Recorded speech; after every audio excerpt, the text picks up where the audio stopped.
एकदंताय वक्रतुंडाय गौरी तनयाय धीमहि।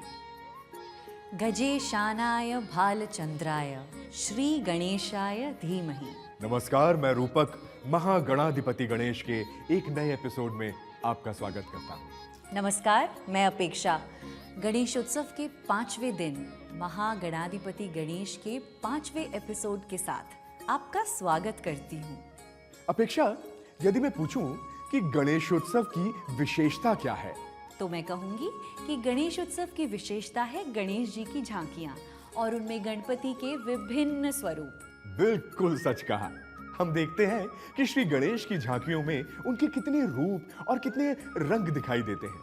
और आश्चर्य यह है कि सभी का अपना सौंदर्य और अपनी आभा होती है। आपने ठीक समझा। आज हम श्री गणेश के विभिन्न स्वरूपों या अवतरणों की बात करने वाले हैं। और इसके लिए हम गणेश पुराण और मुद्गल पुराण की सहायता लेंगे, जहां श्री गणेश के 8 विशेष अवतरणों की चर्चा है। तो अष्ट गणेश को जानने के लिए श्री गणेश करते हैं उस श्रृंखला के एक नए अंक का, जिसका नाम है महागणाधिपति गणेश। आदि अनादि संस्कृति की विजय यात्रा।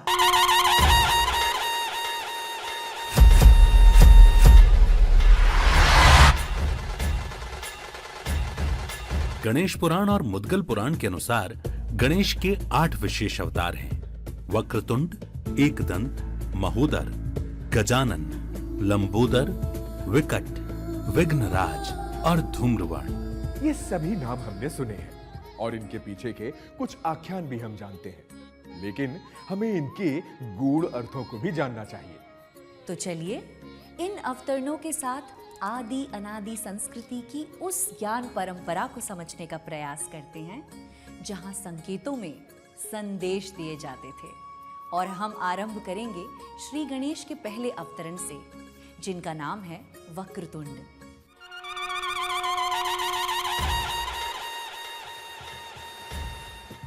वक्रतुंड, जिनकी सूंड वक्र है या घुमावदार है। आख्यान के अनुसार देवराज इंद्र की एक भूल से मत्सरासुर का जन्म हुआ। उसने शिवजी की घोर तपस्या कर निर्भयता का वरदान प्राप्त कर लिया और अपने 2 पुत्रों सुंदर प्रिय और विषय प्रिय के साथ तीनों लोगों को आतंकित करने लगा। तभी देवताओं की पुकार सुनकर गणपति सिंह पर सवार होकर वक्रतुंड रूप में अवतरित हुए। सर्वप्रथम उन्होंने मत्सरासुर के दोनों पुत्रों का संहार किया। इसके पश्चात मत्सरासुर को पराजित किया। पराजित होकर मत्सरासुर गणपति का परम भक्त बन गया। यहाँ कहा गया कि मत्सरासुर इंद्र की भूल से उत्पन्न हुआ। इसका अर्थ क्या होना चाहिए? यहाँ गणपति का वाहन भी मूषक न होकर उसके ठीक विपरीत सिंह है। गणपति के इस आख्यान के निश्चित ही गहरे अर्थ हैं। आइए समझते हैं। देखिए, मत्सर का अर्थ है ईर्ष्या, और आप देखेंगे कि अधिकांश आख्यानों में ईर्ष्या इंद्र का प्रधान गुण है। उन्हें सदैव ही किसी न किसी से ईर्ष्या होती रहती है। यही कारण है कि उनके कारण मत्सरासुर का जन्म कहा गया है। जहाँ तक गणपति के वाहन की बात है, तो सिंह शक्ति, साहस और आत्मविश्वास का प्रतीक है। इसका अर्थ यह है कि ईर्ष्या में जन्मे मत्सरासुर पर विजय पाने के लिए केवल बुद्धि ही नहीं, बल्कि आत्मबल और साहस की भी आवश्यकता होती है। यहाँ स्पष्ट संकेत है कि जब आप स्वयं पर विश्वास करते हैं, तभी आपके मन में दूसरों की सफलता से जन्मी ईर्ष्या समाप्त हो जाती है। तो यदि हम वक्रतुंड की आराधना करेंगे, तो ये हमें आत्मविश्वास प्रदान करेंगे और हमारे मन में ईर्ष्या का भाव नहीं रहेगा। एक और बात, अंत में गणपति ने मत्सरासुर को अपना भक्त बना लिया। इसका अर्थ यह हुआ, यदि किसी व्यक्ति में कोई दोष देखें तो उसे समाप्त करने या उससे दूर होने के स्थान पर उस व्यक्ति को सुधारने का प्रयास करें। हमें यहाँ यह समझना आवश्यक है कि वक्रतुंड में जो सूंड के वक्र होने या मुड़ने का गुण है, वह वास्तव में अनुकूलन या परिस्थिति के अनुसार ढलने, सामंजस्य का प्रतीक है। यदि हम इसे आध्यात्मिक दृष्टि से देखें, तो सूंड अपनी अनुकूलता के कारण ही ब्रह्मांड की सभी वस्तुओं को धारण करने की क्षमता रखती है। यही कारण है कि इसे ओम का प्रतीक भी कहा जाता है, क्योंकि ओम ब्रह्मांड की आदि ध्वनि है। इसमें एक वह अतीन्द्रिय बोध भी हम देख सकते हैं जो सामान्य से अति विशिष्ट है, और यह एक प्रतीक में इसको वक्रतुंड के रूप में हमें बता दिया गया है। अर्थात गणेश जी जीवों में ही नहीं, देवताओं में भी सबसे अधिक अतीन्द्रिय बोध का परिचय देते हैं अपनी वक्रतुंड से। अद्भुत। गणपति के एक वक्रतुंड स्वरूप के साथ कितने अर्थ जुड़े हुए हैं, ये तो कमाल है। बिल्कुल। तो चलिए अगले स्वरूप की ओर बढ़ते हैं, और श्री गणेश का दूसरा स्वरूप या अवतरण है एक दंत।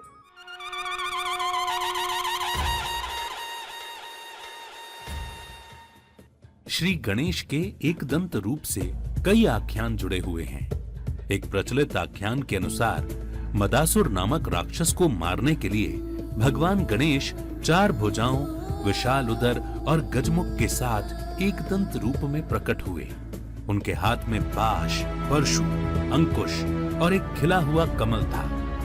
ब्रह्मांड पुराण में वर्णित आख्यान के अनुसार परशुराम को अपने बल पर मद हो गया और वे भगवान शिव को उनका फरसा लौटाने के लिए कैलाश पहुंच गए, परंतु द्वार पर खड़े गणेश ने उन्हें रोक लिया। दोनों में युद्ध हुआ और परशुराम के फरसे के प्रहार से श्री गणेश का एक दांत टूट गया। एक और आख्यान में महाभारत में प्राप्त होता है, जिसके अनुसार वेद व्यास महाभारत बोल रहे हैं और श्री गणेश लिख रहे हैं। निर्णय ये हुआ था कि गणपति लिखते हुए रुकेंगे नहीं। ऐसे में जब लेखनी खिस गई तो श्री गणेश ने तुरंत अपना दांत तोड़कर उससे लिखना आरंभ कर दिया।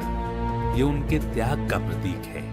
एक आख्यान मैंने भी सुना है, जिसके अनुसार गणेश ने अपना दांत तोड़कर चंद्रमा पर मार दिया था। पूछिए क्यों? क्यों? वो इसलिए क्योंकि एक बार चंद्रमा श्री गणेश को चूहे पर सवारी करते देख उन पर हंस दिए थे। तो क्या यही कारण है कि गणेश चतुर्थी पर चंद्रमा को देखना उचित नहीं माना जाता? बिल्कुल संभव है। यदि चंद्रमा से जुड़े एक दंत के इस आख्यान में ऐसे अर्थ हैं, तो निश्चित ही अन्य आख्यानों में भी कई अर्थ छिपे होंगे। आइए जानते हैं। पहली बात तो ये कि मदासुर हो या भगवान परशुराम का मद या अहंकार, दोनों ही आख्यानों का संकेत यही है कि गणेश ने एक दंत स्वरूप में मद या अहंकार को नष्ट किया। लेकिन बात बस इतनी ही नहीं है कि यहाँ गहरा अर्थ उनके एक दंत होने या दांत तोड़कर चंद्रमा को मारने या कलम बनाकर लिखने में है। वास्तव में एक दंत का टूटा हुआ दांत त्याग और विनम्रता का प्रतीक है। यह हमें सिखाता है कि अहंकार रूपी असुर को नष्ट करने के लिए हमें अपने मैं वाले भाग का त्याग करना ही पड़ता है। एक दंत रूप में गणेश जी हमें यह नहीं कहते कि अपनी शक्तियों को छोड़ दो, वे कहते हैं कि अपनी शक्तियों का अहंकार छोड़ दो, क्योंकि जब शक्ति विनम्रता के साथ जुड़ती है तभी वह मद का नाश कर सकती है। एक दंत को एक और दृष्टि से देख सकते हैं। यदि मानव व्यक्तित्व को हम 2 वर्गों में बांटें तो मानव के पास भावनाएं हैं और विवेक है। यदि गणपति के 2 दांतों की बात करें तो यहाँ एक दांत ज्ञान या विवेक का प्रतिनिधित्व करता है और दूसरा भावना का प्रतिनिधित्व करता है। ऐसे में टूटा हुआ दांत यह बता रहा है कि मानव को पूर्णता प्राप्त करने के लिए ज्ञान या बुद्धि विवेक से अपनी भावनाओं को तोड़ना होगा, या कहें उन पर विजय प्राप्त करनी होगी। और ये होगा कैसे? एक दंत के आवाहन से, उनकी पूजा और प्रार्थना से, और अंत में उनकी कृपा से। रूपक, तुम्हें नहीं लगता है कि आदि अनादि संस्कृति में प्रतीकों के माध्यम से ज्ञान को कितने सहज ढंग से आगे बढ़ाया गया है? बिल्कुल अपेक्षा, और भगवान गणेश तो जैसे इस भाषा के मुख्य पात्र हैं। उनके एक एक स्वरूप में अनेकों संकेत और संदेश छुपे हुए हैं। तो चलिए श्री गणेश के अगले स्वरूप की ओर चलते हैं। और श्री गणेश का तीसरा अवतरण है महोदर, अर्थात बड़े उदर या पेट वाले।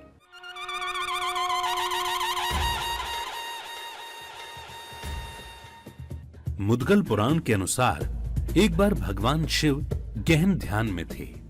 देवों की प्रार्थना पर माता पार्वती ने महादेव का ध्यान भंग करने के लिए एक अत्यंत आकर्षक रूप धारण किया। कार्य सिद्ध होने के पश्चात जब माता पार्वती ने उस रूप को त्यागा तो उनकी त्यागी हुई ऊर्जा से मोहासुर का जन्म हुआ। शक्ति रूपा की ऊर्जा से जन्मे मोहासुर ने अपनी शक्ति से देवों को स्वर्ग से विमुख कर दिया।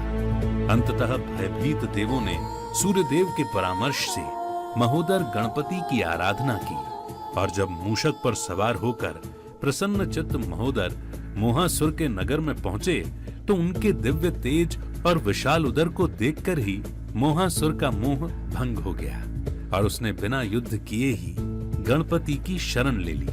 यहाँ किस मोह या लगाव की बात हो रही है? पार्वती के शिव के प्रति मोह का उदाहरण किस बात का संकेत है?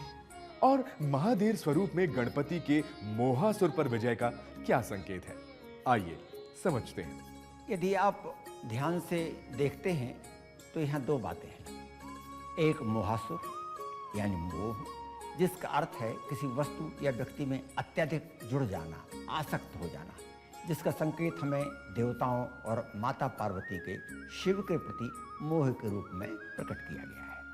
आप सोचिए कि यदि शक्ति स्वरूप माता पार्वती के मन में भी मोह उत्पन्न हो रहा है तो उससे उत्पन्न ऊर्जा एक असुर का रूप ले लेती है, तब साधारण मनुष्य की स्थिति क्या होगी? लेकिन अच्छी बात यह है कि दूसरे ही संकेत में इसका समाधान हो जाता है। और यहाँ एक बड़ी महत्वपूर्ण बात यह है कि जब गणेश जी माता के सामने प्रकट हो रहे हों तो मातृत्व माँ का, पार्वती जी का प्रकट होना स्वाभाविक है।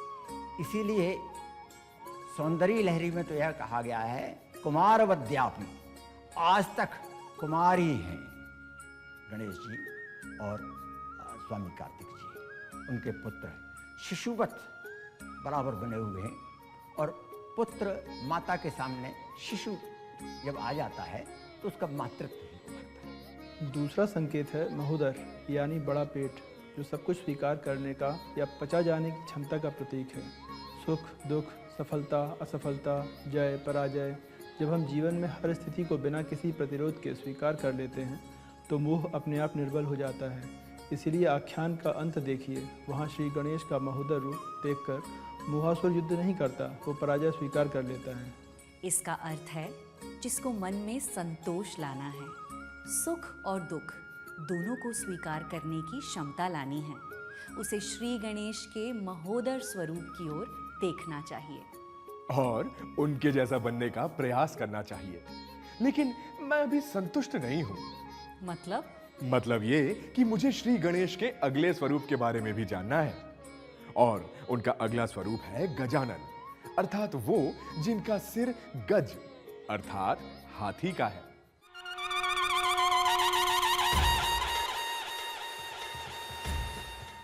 मुद्गल पुराण के अनुसार एक बार देवताओं के कोषाध्यक्ष कुबेर शिव और पार्वती का आशीर्वाद लेने कैलाश पहुंचे, परंतु एक क्षण के लिए उनके मन में माता पार्वती के प्रति दूषित भाव आ गए। उन्होंने अगले ही क्षण घृणित विचार त्याग दिए और माता से क्षमा मांगी, परंतु कुबेर के मन में जागी नकारात्मक ऊर्जा ने राक्षस लोभासुर का रूप ले लिया। शुक्राचार्य के मार्गदर्शन में उसने शिव की आराधना कर अत्यंत शक्ति एकत्र की और देवताओं पर विजय प्राप्त कर ली। इतने पर भी उसका लोभ समाप्त न हुआ और उसने कैलाश पर्वत पर अधिकार करने का निर्णय लिया।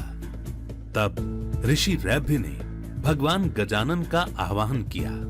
गजानन अपने वाहन मूषक पर सवार होकर लोभासुर से युद्ध करने पहुंचे, परंतु उनका शक्ति स्वरूप देखकर लोभासुर ने पराजय स्वीकार कर ली। गजानन का हाथी जैसा सर विशाल बुद्धि और विवेक का प्रतीक है, जो हमें यह समझने में सहायता करता है कि वास्तविक सुख लोभ में नहीं वरन संतुष्टि में है। गजमुख में बड़े कान और छिपा हुआ या छोटा परंतु चौड़ा मुंह भी है। यहाँ बड़े कान अधिक सुनने अर्थात ज्ञान अर्जित करने का प्रतीक है और छोटा मुंह कम बोलने का प्रतीक। यदि हम मुंह को आनंद लेने की स्वाभाविक मानवीय इच्छा का प्रतीक मान लें तो उसका छिपा होना बताता है कि गजानन उस पर नियंत्रण प्रदान करते हैं। गजमुख में दिख रही आँखों की विशेषता होती है कि वो चीज़ों को बड़ा और स्पष्ट देख सकती हैं। इनके द्वारा एक बार फिर गजानन आपको जीवन की वास्तविकता को देखने में सहायता करते हैं। इसका अर्थ है, यदि हम गजानन की आराधना करेंगे तो हमारी बुद्धि और विवेक में वृद्धि होगी और हम संतुष्ट अनुभव करेंगे। रूपक, मैंने सही कहा ना? अपेक्षा का संकेत मैं तो समझ गया हूं, तो मैं अभी के लिए संतुष्ट हो जाता हूं। लेकिन आप भी जानते हैं और मैं भी, हमें अभी श्री गणेश के 4 और स्वरूपों के बारे में बात करनी है और उनके साथ जुड़े अनेकों संकेतों को समझना है। लेकिन उसके लिए आपको देखना होगा कल का अंक हमारे साथ केवल वीर भारत पर। तब तक अपना ध्यान रखिए और देखते रहिए महागणाधिपति गणेश, आदि अनादि संस्कृति की विजय यात्रा। अभी के लिए नमस्कार।